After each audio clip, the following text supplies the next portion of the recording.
And thank you for joining us for this Eyewitness News Town Hall as we discuss tourism in Rhode Island here at the midpoint of the summer, I guess we'll call it. We're joined by Evan Smith, the CEO of Discover Newport, and also Matt Sheaf from the Rhode Island Commerce Corporation. And we also want to welcome Kristen Adamo from the Providence Warwick Convention and Visitors Bureau. Welcome to you all. We appreciate you joining us this morning. We want to begin sort of with a look back here. 2 months ago, we held a town hall with some members of the tourism industry here in Rhode Island. And one of our guests at that time described the tourism projections as an economic tsunami here in Rhode Island due to COVID-19. So we'd like all of you to each give us kind of a broad overview of where things stand right now, the midpoint of the summer season as we're calling it right now. And Kristen, we'll start with you. Sure. Well, thank you for having me on today. I will say that things have gotten a little bit better. I can't say they've gotten a lot better. Providence and Warwick have a different model. We don't have those beautiful beaches. We have other things to offer, but unfortunately, a lot of those are still not up and running. No water fire, no PPAC, no meetings, no conventions, no sporting events. So for us, things are moving a little more slowly because we're not that kind of summer destination. However, we have seen the restaurants open up a little bit more, which has been tremendously helpful. And we are seeing a little uptick in visitation. And I think that the work that the governor and Matt's group have done to help Rhode Island seem as a really safe destination has helped us a little bit. Matt, your thoughts? I have to agree with Kristen. There's no doubt our tourism and hospitality industry were extremely hard during this crisis. There are some encouraging signs, though. We found out in May 2020, the National Restaurant Association has said that Rhode Island had the highest percent of growth in restaurant employment in the nation. So as Kristen says, we're seeing signs of our industry coming back. It employs thousands and thousands of Rhode Islanders, and so we're working to market that Rhode Island has opened safely and is a great destination for folks to drive and enjoy their summer. So more work yet to be done. Evan? So, I was in that first original conference and things didn't look so rosy back when we first chatted, but we've come a long way in a couple of months. To use an analogy with a car, sometimes cars operate on 6 cylinders. I feel like right now we're operating on 2 or 3 cylinders. We're making progress since we opened, the quarantine stopped on June 1st. We've made significant progress, which led up to really a very successful 4th of July weekend where the Newport hotel community sold out. So we've been seeing some bright spots. We've been seeing some peaks and valleys. Hotels have been running 80 to 90% on weekends and slower midweek. We're still trying to develop midweek. We don't have our signature special events, conferences, things like that. But what we're seeing is that people still have that passion to travel. About 30% of Americans want to travel right now. So we're living on that at the moment, and we're making progress every day, a little bit more. I'll say, Patrick and Danielle, one thing that is compared to our neighbors in the region, we've been able to open up safely, but more quickly than some of our neighbors. And so we've been able to experience some of the drive traffic from our neighboring states to come experience a traditional Rhode Island vacation, which has helped. Oh, so Matt, playing off that as the acting chief marketing officer for the state of Rhode Island, you have a good idea of where the money's coming from, how much is being spent, where it's being spent. All those numbers probably down from last year for obvious reasons. But is the state in a better or worse spot than you expected to be because of COVID-19? Well, I'll say, as Evan pointed out, we are seeing some glimmers of hope for hotel stays, especially in the Newport and Block Island region. Kristen does point out we have some work to do in Providence to get those hotels back up and vacancy rates down. One thing that is optimistic is my office over here oversees the paid marketing for the state for tourism attraction, and we've been able to commit the same amount of tourism paid dollars as we were last year, which got us a 2.6 return rate on our spend. So it's encouraging that we're able to have the resources to at least market as much as we were last year to get visitors to our state. Kristen, we want to bring you back in here for a moment. You know, on your website, goprovidence.com, you have this special COVID-19 section, and there's a resource guide to pinpoint people in the right direction for outdoor dining and other things to do. What are some of the things that Rhode Islanders can do this year? Because, I mean, really the buzzword of the summer seems to be staycation. So we really need Rhode Islanders to get out and support other Rhode Island small businesses, which at the end of the day is what our restaurants and retail are. And I just want to take 1 second to talk about downtown Providence, because it is the thing that really concerns me. Downtown Providence has no office workers. It has no tourists. It has no university students, and they're really struggling. So if you loved going to Murphy's for a beer, go. If you liked nachos at Trinity Brew House, you need to go.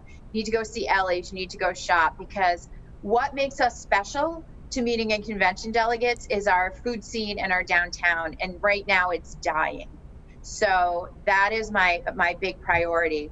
I will say we're getting ready to announce some big programming. We're bringing back Restaurant Weeks. It's going to be Restaurant Month. And we're going to announce it soon, but basically it'll be mid-August through mid-September, and it's going to be bigger and better and have all different kinds of specials, and there'll be hotel stays attached to it. So in the next couple of weeks, we'll be rolling that out, and there'll be lots more interesting opportunities for locals.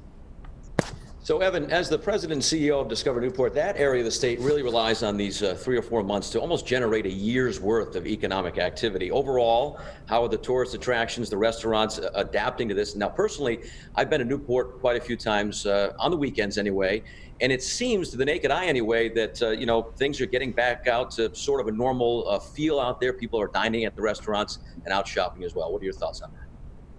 There's certainly a nice percentage of people here on weekends. We're trying to, as Matt said, promote safe tourism, because if we don't promote safe tourism, we could suffer a setback. So we're really trying to promote a shared responsibility where travelers and businesses and residents all have a shared responsibility to follow the best guidelines. I think certainly for Newport, I exchange notes with a lot of people from around New England, and we seem to be doing better than just about anybody in New England right now. So knock on wood, we're really pleased about that. I think it's a testimony to a couple of things. I think it's a testimony to how beautiful Quidnick Island is, the state of Rhode Island. I think it's also a testimony to our businesses who have worked really hard to set up safe guidelines, to our hotels, our restaurants, our attractions, who have worked hard to make travelers feel comfortable and safe while they're here. So we want to continue to promote wearing masks. We want people to wear the mask. We want to promote the hand sanitizer. We want to promote safe tourism, because if we do that, we're going to make the slow and steady progress that the governor wants us to, and that travelers are looking for. Kristen, during our last interview, we want to bring you back in. You had mentioned the multi-million-dollar revenue shortfall we were expecting to see with the convention center tied up in that 6-month lease to keep us protected should we see a surge in COVID-19 patients. But are we seeing any changes past November for advanced bookings? And what about our area hotels near the airport? Are we seeing any changes there as well? So I don't know what the status of the convention center will be going forward. So that's something we've been talking a lot with the governor's team on, and trying to get a handle. And it's not her fault. It's a disease, and you don't know what's going to happen. So, but we've been trying to work with them and work with our groups. But I do see some encouragement along occupancy in Providence. It's risen steadily. Same thing in Warwick. The airport flight crews are staying. We're starting to get limited visitation from smaller groups. We had a little wedding, things like that. So life is coming back. It will be coming back, but I think we've resigned ourselves to the fact that it's going to be a really long time before groups of 1,000, 2,000 people meet anywhere, including Providence. The good news is we book anywhere from 18 months to 5 years in advance. So my team is still working, and we've got a really robust 21 through 24. So we just need to get to that point. So Matt, playing off that topic, do you foresee a scenario where gatherings, industries, other forms of income generating businesses would come to Rhode Island to perhaps do their business, because in other states they're not having as successful as a response to COVID-19 as we have had, knock on wood, so far here and around? Is that an option that might help out the state? Definitely an option. And if you look, we're one of only a handful of states that's offering testing to out-of-state visitors that want to come in, and that is an advantage for us. Other things we're looking at is you see the trends of people that work in New York City or in big cities that don't want to be there anymore. And as Evan mentioned, we're having some issues booking hotels during the midweek. So we're trying to also promote to those workers who can work anywhere remotely. Why not cash in on a great deal at a hotel midweek and work in beautiful Rhode Island and support our businesses and have the great food and access to the beach that you couldn't have in a New York City or a Boston? We want to bring back in the entire panel for this question here. You know, obviously being in the tourism industry, it's about the here and now, but it's also about planning. I mean, you're always looking ahead to the next season, the next year, looking at projections, expectations, etc. So now that we're at basically the midpoint of summer, obviously part of your job is to look ahead to fall. Let's talk a little bit about it normally being a busy tourism season in New England, but what are some of the challenges that you are anticipating, especially maybe in the Providence area, Kristen, with these universities where it's in flux whether they'll be returning to campus in full or not? I think this is going to be a time where we all have to get really creative to be able to sustain some sort of normalcy and some everyday life and bring people back. And I know the colleges and universities are looking to do that. Like, how do you do a socially distanced graduation? There's still some that would like to do one for their students. So I think you're going to see that. I know I met with a group of city officials and water fires organizers last week, and we're trying to get creative about that. Is there a way to do a limited water fire that has some idea of contact tracing and some safety standards? So right now, you said it, Danielle, it's about planning and trying to work smarter to be able to have some sort of product to market in the fall. I think outdoor dining is going to extend into November and December. We're going to break out those heat lamps. Yeah. And I just think it's about we have to get really creative and really smart, and we can lure visitors back. It's just going to be harder work. Yeah, how about Newport, Evan? Same sort of situation?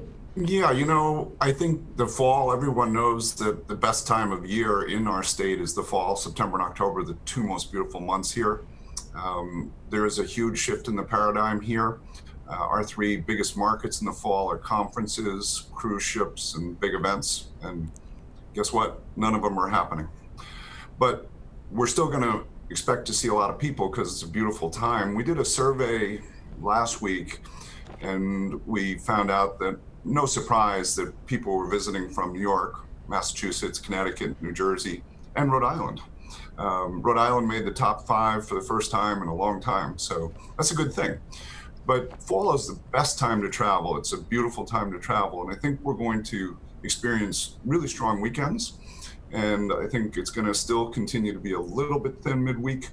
But again, this really comes back to consumer confidence. And every week that goes by, every month that goes by, consumer confidence is growing, and a larger percentage of people are going to elect to travel. So I think we're going to do fine this fall. We're not going to hit it out of the ballpark, but I think I have a confidence that we're going to do well this fall. So feeling good about it. And Matt, what are you anticipating for some of the challenges on the state level this fall?